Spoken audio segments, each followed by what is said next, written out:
Boa tarde a todos. A gente, na última aula, falou da folha de vórtice, introduziu o conceito de aerofólio fino, falou do problema da circulação e definiu a condição de Kuta, que é aquela condição de contorno no bordo de fuga em que a circulação tem que ser zero.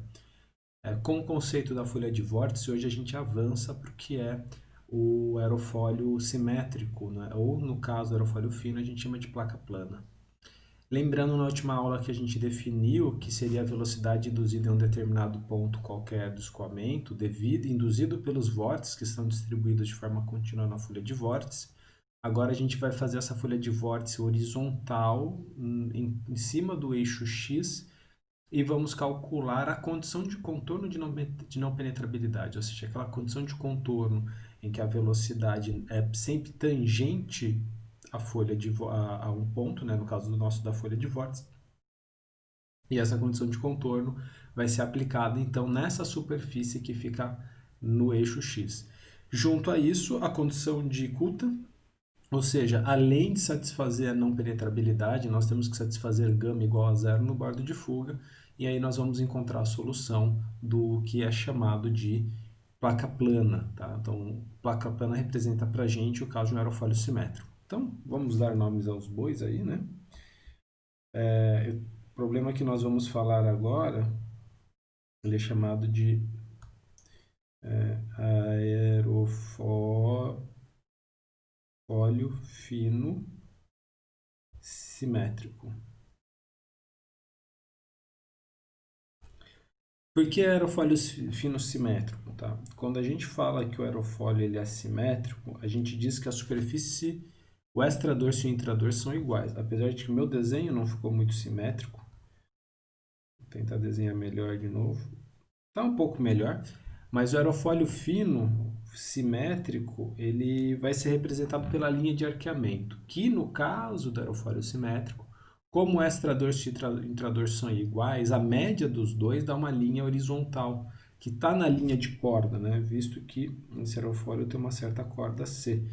Então, essa linha de corda é a própria linha da nossa folha de vórtice. Então, todo aerofólio que tem a superfície superior é igual à inferior é chamado de aerofólio simétrico e ele é representado na teoria do aerofólio fino por uma reta, né, por uma linha horizontal reta que vai, no nosso caso a gente já vai definir o sistema de coordenadas, mas vai de 0 até 1 com a corda normalizada em 1, ok? Nesse caso aqui, então, o caso fino, nós temos então uma placa plana. E se acostume porque eu vou falar placa plana daqui para frente sem parar. Toda vez que eu for falar do aerofólio simétrico, na teoria de aerofólio fino, eu vou falar sempre placa plana, solução da placa plana, o resultado para a placa plana. Então se acostumem com esse termo, tá? Qual que foi a condição de contorno nossa, né? Então a condição de contorno, ela vai ser representada aqui por nós pela componente normal à nossa folha de vórtice, que é o nosso aerofólio, a nossa superfície sólida, tá? Então a gente viu que o problema da separação do problema, o extradorso e o intradorso recebem a condição de não penetrabilidade, né? Só que eu posso depois mexer nas equações e organizar elas e chegar no resultado em que eu posso fazer a solução como se fosse a superfície sólida na linha de arqueamento e depois na linha de espessura. Portanto, aqui eu vou aplicar tudo na placa plana, tá? Tudo vai ser aplicado em cima dessa superfície horizontal reta. A velocidade v infinito, ela é a velocidade do escoamento livre. Tá? A componente vertical dela, a componente na direção normal, a nossa placa plana. Mais uma componente que eu vou chamar aqui de downwash. Esse downwash,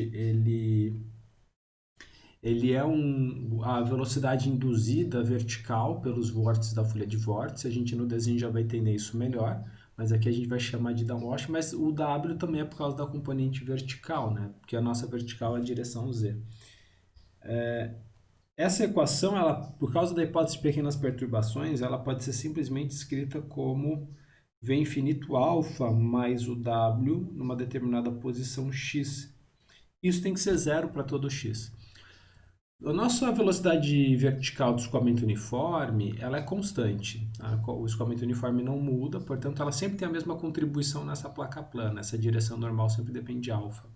O que muda é a velocidade vertical induzida pelos vórtices. Então, o downwash ele muda ao longo de x. E essas duas somadas precisam dar zero. Tá? Então, a gente já pode ver que a componente do escoamento uniforme gera uma velocidade positiva, portanto, os vórtices devem induzir uma velocidade negativa. E em cada ponto, em toda a superfície, isso daqui deve se igualar a zero. Tá? Vamos fazer o desenho do nosso sistema de coordenadas para ficar mais claro. Eu vou definir aqui, ó, o direção z,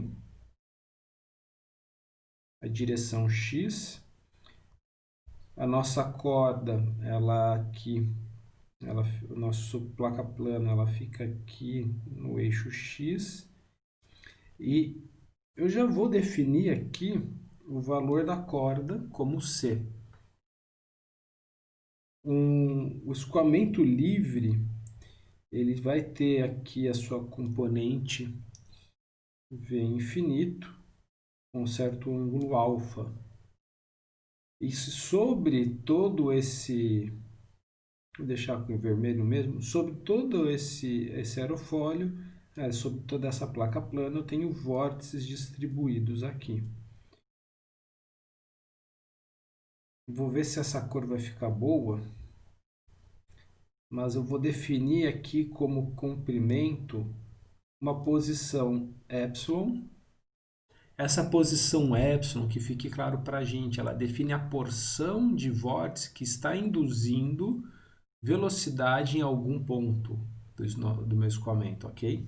Então, aqui, esse epsilon, eu vou definir um diferencial de epsilon que, multiplicado pelo gama, me dá a intensidade do vórtice que faz a velocidade induzida tangencial que a gente viu na outra aula, ok?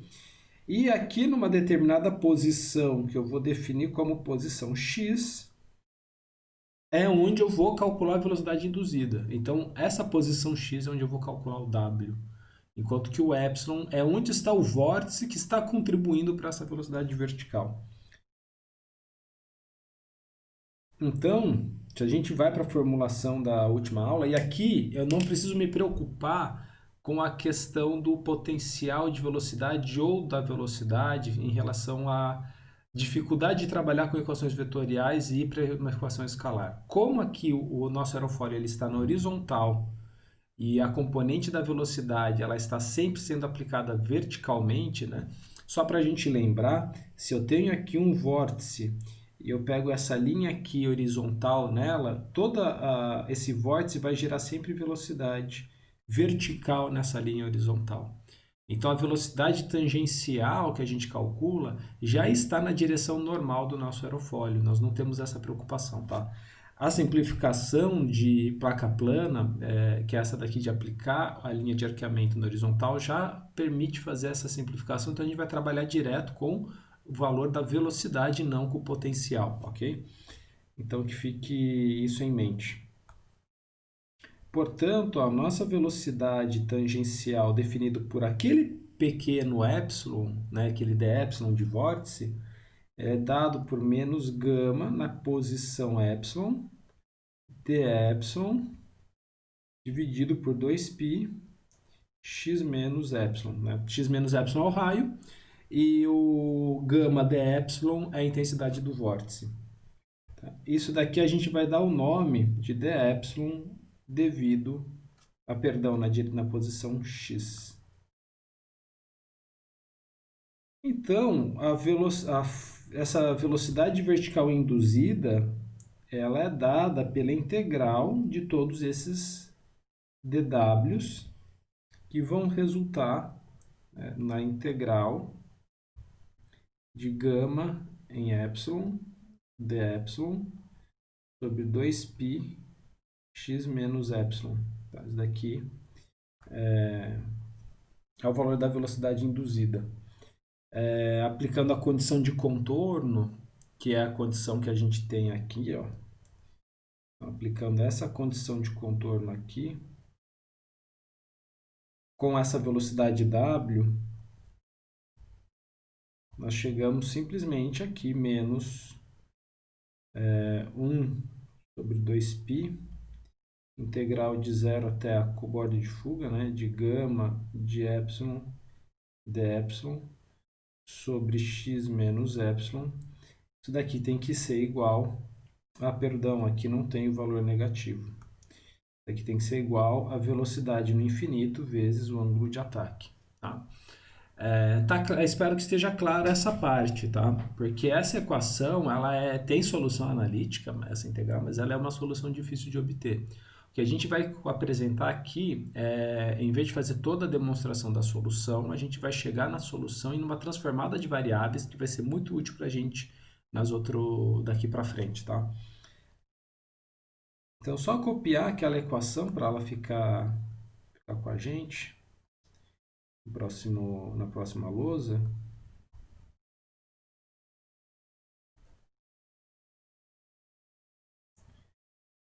Para poder resolver essa equação, a gente vai fazer uma transformada trigonométrica. Então, qual que vai ser a transformada?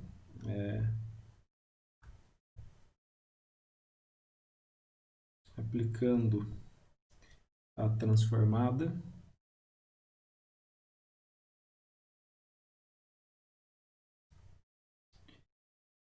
Eu uso a coordenada x como metade da corda, que multiplica 1 menos cosseno de θ0.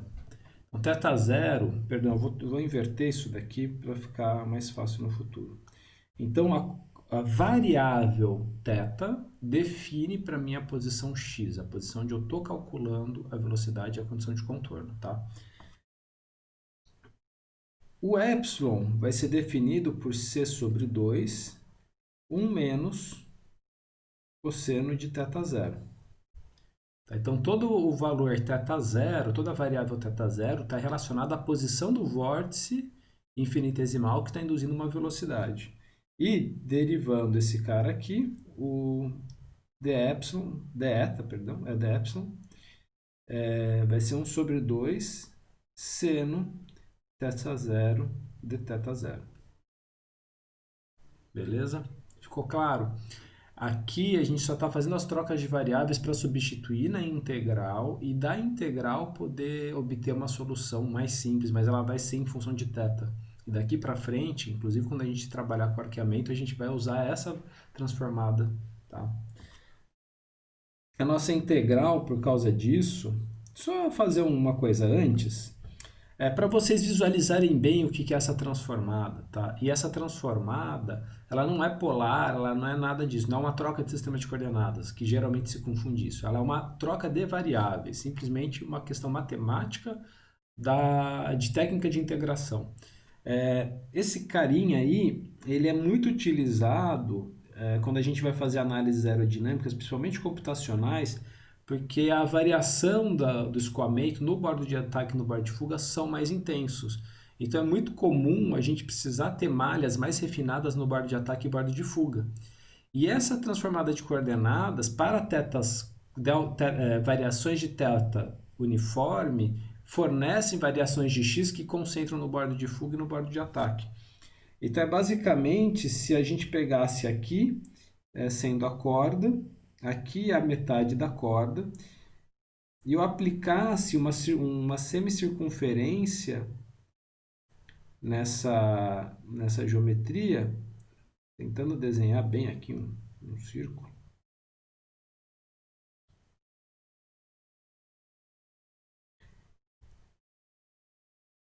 E aí, eu defino a variável θ a partir daqui, sendo aqui o raio é c sobre 2. E o que acontece é que essa troca de variável, ela tem essa aplicação de concentrar pontos no bordo de ataque e bordo de fuga, se eu aplicar variações de θ uniformes, então constantes. Então, eu sempre vario um dθ, né, um certo valor fixo, e aí os pontos eles se concentram mais no bordo de ataque e no bordo de fuga, tá? Vocês vão ver isso em vários livros, tá? Em vários artigos, inclusive em experimentos, muitas vezes se distribui os pontos no aerofólio dessa forma. Não é uma regra, é uma prática, então não precisa ser desse jeito, mas isso vai aparecer dessa forma, muitas vezes nos livros até, inclusive com essa figura. Mas isso daqui é um apêndice só, a aula, tá? O que importa para a gente é meramente a questão matemática da solução da integral nesse momento. Mas vocês vão se deparar com esse cosseno, um menos cosseno, para todo lado, tá? Sempre que vai falar aerodinâmica e aerofólio, vocês vão se deparar com isso. Bom, voltando à parte da solução da integral, na hora que faz essa troca de variáveis, a integral ela vai ficar com essa forma aqui, ó. Os limites trocam, né? A função gama de epsilon, ela vai ser, perdão, agora a função ela vai ser uma função de teta zero, e vai ser zero seno de teta, cosseno de teta zero, que era onde estava o... Eu só ver se eu não fiz uma troca aqui de sinais sem querer. Não, continua x. Então, nosso x é teta. Eu troquei aqui.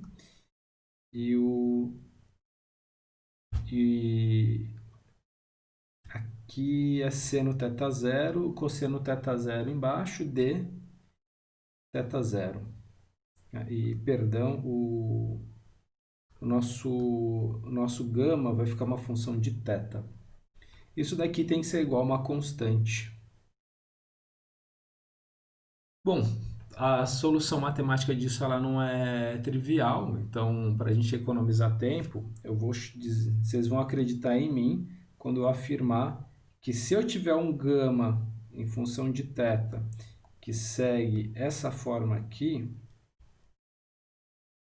2α velocidade no infinito, que multiplica 1 mais cosseno de θ sobre seno de θ, a gente vai ter a satisfação dessa condição de contorno e da condição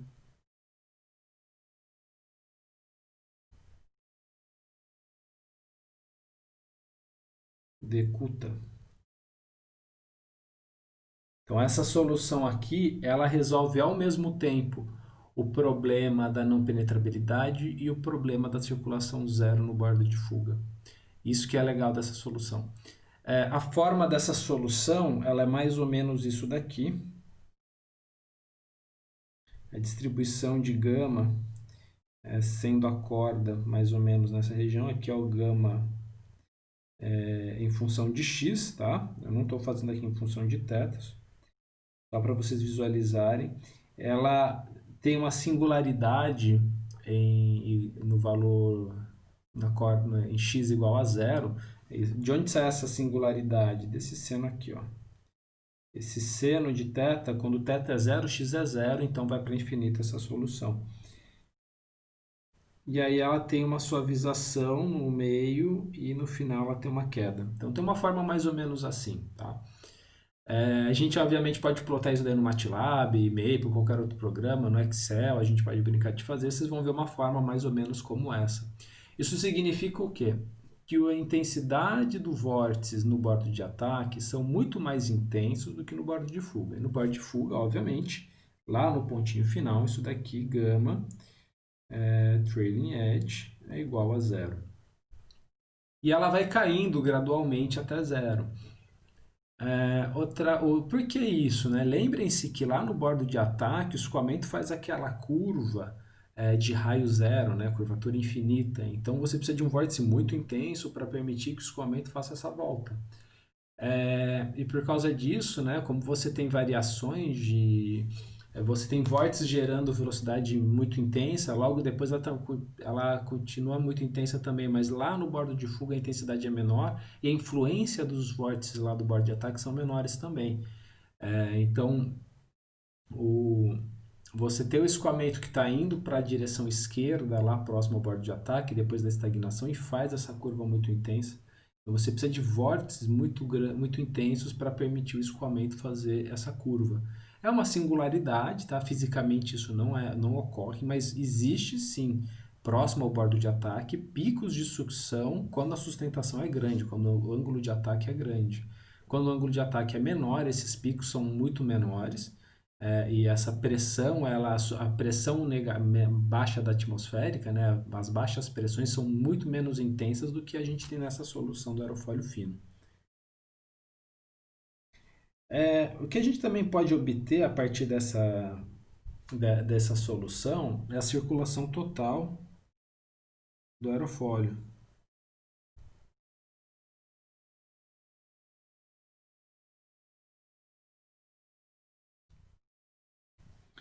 Essa circulação total, ela é a integral desses gamas, né? Então, o gama maiúsculo, ela é a integração de todo o gama que, se substituída fazendo a troca de variáveis, a gente faz a integral de 0 de 0 a π, perdão. Errei de novo. De gama de θ, seno de θ, de θ. E o valor dessa integral, ela dá π vezes alfa, que é o ângulo de ataque, a corda, vezes velocidade no infinito. A solução no final é bem simples. Então, o que é interessante aqui, que é uma observação experimental, a gente nota isso, é que a intensidade da circulação e, portanto, da sustentação, ela é proporcional à corda do aerofólio e é proporcional ao ângulo de ataque. Então, a corda aqui representa para a gente a área. Então, aumentou a área, aumenta a sustentação. Isso daí a gente vê lá em mecânica dos fluidos, na teorema de Buckingham e análise dimensional. Então, aumentou a área, proporcionalmente aumenta a sustentação. Mas aumentou o ângulo de ataque, aumentou a sustentação também. Isso é importante. Isso a gente observa nas curvas experimentais de sustentação, né, em que o ângulo de sustentação ela tem essa faixa linear de comportamento, né? O valor de CL com alfa é linear nessa parte de baixo ângulo de ataque. Isso é importante a gente manter. Outra coisa importante a gente lembrar é que a gente pode aplicar o teorema de Kuta-Joukowski.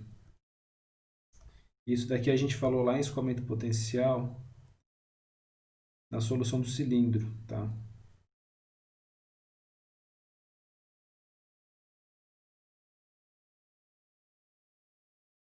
Em que o valor da sustentação ela é igual à circulação vezes a densidade do ar vezes a velocidade do escoamento uniforme.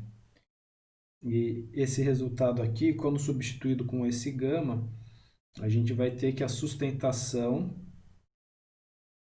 é dada pela velocidade ao quadrado vezes ρ.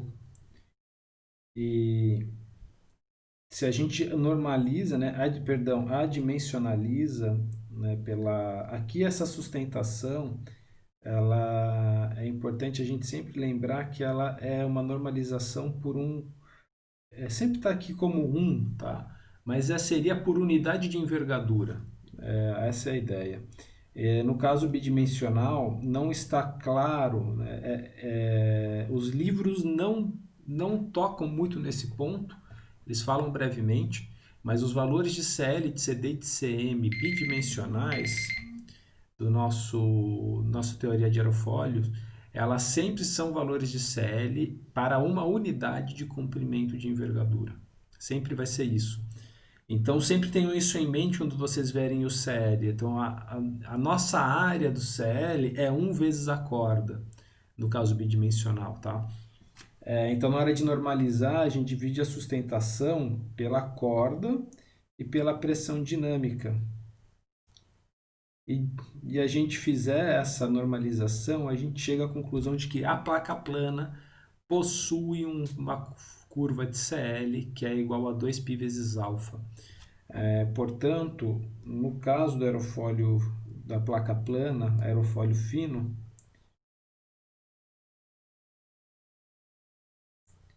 A curva de CL, ela sai do zero, sai da origem. Tá? Como a teoria aqui é invícita, a gente não vai falar com o stall, tá? Mas essa inclinação aqui, que é chamada de CL alfa, que é a derivada do CL com o ângulo de ataque, ela é igual a 2π. E esse resultado é importante, ela é muito usada em vários momentos. A grande maioria dos aerofólios, e a gente vai ver que na teoria do aerofólio fino, esse CL alfa igual a 2π se mantém. No caso tridimensional, a gente vai ver que tem uma influência da forma da asa, então esse CL alfa tridimensional ele é menor, mas no caso do aerofólio fino, esse valor é sempre 2π. E dependendo do aerofólio espesso, ele é muito próximo a 2π. Né? Ele não sai muito de uma faixa próxima a 2π, que é 6, alguma, 6,2, 6,3. Tá? Então a gente sempre se depara com isso. O que é importante quando a gente fala aqui que é 2π é que esse cara aqui está em radianos. Então jamais calculem o CL igual a 2π alfa usando alfa em graus. Sempre usem radianos, senão vocês vão obter um valor muito maior do que realmente é. Pra vocês terem ideia, em valores típicos, o CL ligeiramente é menor que 1. Dependendo da aeronave, CL de cruzeiro é na casa de 0,2, 0,3. Aeronaves mais rápidas é menor que 0,1, às vezes 0,05 os valores de CL de cruzeiro. Então, sempre tenham em mente essa ordem de grandeza quando vocês forem fazer as contas. Se o CL for maior do que 0,8, 0,9, desconfiem, porque a gente já está saindo da parte do comportamento linear para muitas asas e para muitos aerofólios. Tá? Bom, um outro valor, outro resultado importante, que aqui a gente fez o teorema de Kuta-Joukowski para obter a sustentação, mas é o momento de arfagem. Tá? Então, se vocês ainda não sabem o que é, então vamos detalhar aqui. Momento de arfagem. Em inglês chama pitching moment, que é o momento, é o torque, o momento que surge na asa tentando jogar o nariz da aeronave para baixo. Tá? A gente vai calcular ele e a gente vai ver, inclusive, fazer duas definições aqui importantes. Mas esse torque, eu vou fazer o desenho de novo do nosso sistema de coordenadas. Aqui é a direção Z, aqui é a direção X. O nosso aerofólio está aqui com uma determinada corda. E aí eu vou considerar o meu pivô aqui na frente, no bordo de ataque, tá? Em x igual a 0. E a gente tem uma determinada posição aqui, vou chamar de novo de epsilon, tá? Mas eu não vou fazer todas as contas, eu vou apenas apresentar para vocês numa determinada posição de epsilon em um diferencial. Nós temos aqui um valor de sustentação, que é um dl, né? Que esse dl ele é definido pelo ρ, velocidade no infinito, gama de epsilon. Por quê? Por causa que sai do teorema de Kuta-Joukowski. Tá? Se a gente fecha uma determinada região lá, a circulação naquela região é definir a sustentação gerada naquela posição. Então ela é gerada por esse gama de epsilon. O braço dessa pequena sustentação é esse epsilon, né? Então o diferencial de momento, perdão, errei a cor aqui. O diferencial de momento em torno do leading edge, do bordo de ataque, é o epsilon vezes dl. E daqui, se a gente integra, já para apresentar o resultado aqui, a gente integra em toda a corda o epsilon, que vai multiplicar ρ v no infinito, gama em epsilon. Obviamente que a gente faz a transformada de variáveis, tá? Porque o gama a gente tem definido em θ, a gente troca o gama, utiliza o gama em θ e troca o epsilon para para corda sobre 2, 1 menos cosseno, e o dε a gente também faz a troca para corda sobre 2 seno de θ dθ. E o resultado dessa integral, ela vai ser a pressão dinâmica, corda ao quadrado, π vezes alfa sobre 2. E fazendo a dimensionalização, o nosso coeficiente de momento no bordo de ataque, com o pivô estando no bordo de ataque, é dado por menos π alfa sobre 2. O que quer dizer o menos? Tá? O menos para a gente é que ele está no sentido oposto ao eixo y. Então ele está no sentido anti-horário, está gerando momento nessa direção aqui. Tá? Essa é a direção negativa. Por essa ser a nossa direção negativa, perdão, eu acho que eu esqueci de incluir o menos aqui. Ó. E o menos aqui, portanto, é da negativa. Isso significa que a asa sempre tenderá a jogar o nariz do avião para baixo. Então, isso não é ruim, mas precisa equilibrar o avião. Então, depois a gente vai citar mais para frente que o papel da empenagem horizontal do avião, além de estabilizar o avião, é equilibrar ele. É permitir que você tenha um torque que equilibre essa tendência ao nariz do avião baixar, por causa que a asa faz isso naturalmente, tá? Existem algumas asas que não fazem isso, a gente vai ver uma forma de aerofólio que limita esse torque e zera esse torque e permite equilíbrio de uma asa sem usar empenagem. São chamados aerofólios reflex. E a gente vai tratar isso nessa teoria de aerofólio fino. Porém, não é muito comum que a gente fale em torque em torno do bordo de ataque. A gente geralmente fala em relação a 1/4 da corda. Então, transformando esse cara para posição C sobre 4, a gente tem que, transformando os momentos, a gente tem que o momento em 1/4 da corda tem que equilibrar com a sustentação. E aí a gente obtém que nessa posição de 1/4 da corda, o CM 1/4 da corda é 0, ou seja, o ponto de aplicação da força de sustentação no aerofólio, placa plana, está em 1/4 da corda. Ou como o momento é 0 em torno de 1/4 da corda, tá? A nossa sustentação na placa plana está posicionada lá. Se a gente pega uma placa e coloca os pivôs em 1/4 do comprimento e põe em um túnel de vento, não surge torques tentando girar essa placa, ok? Então, esse ponto em que o CM é igual a 0, ele é chamado de centro de pressão. Além dele ser o centro de pressão, como o valor é 0 nesse ponto e ele independe de alfa, não é só porque o ângulo de ataque é 0, ele é 0 de qualquer forma, tá? A gente tem que, desse resultado aqui, que a derivada do CM em 1/4 da corda em relação a alfa também é 0. E quando a derivada do momento em torno de um ponto é igual a 0, essa daqui é a definição do centro aerodinâmico.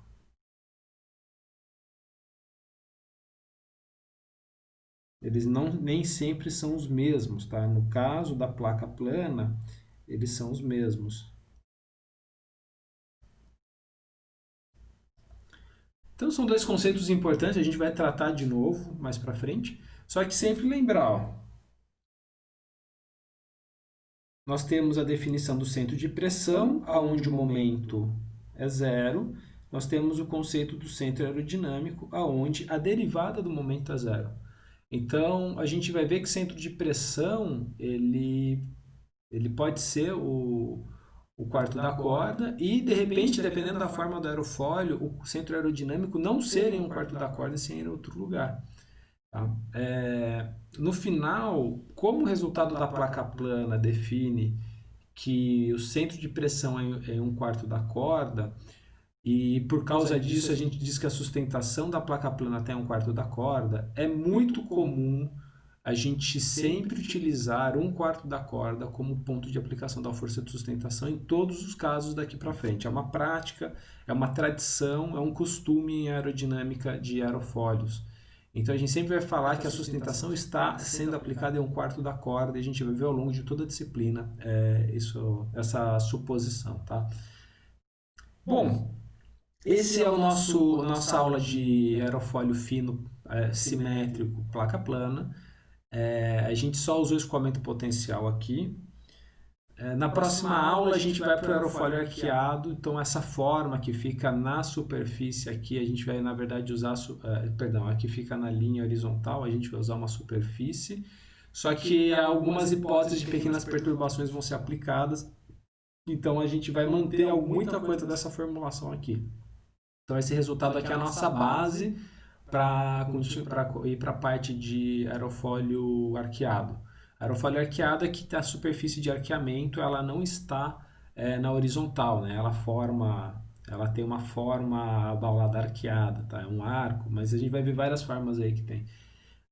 Então, a nossa aula encerra por aqui e nos vemos no próximo vídeo e qualquer coisa vocês me mandam um e-mail, tiram dúvidas. Eu vou organizar e enviar sugestões de exercícios, se bem que nos livros de aerodinâmica tem vários. Tá? Bons estudos para vocês e nos vemos na próxima.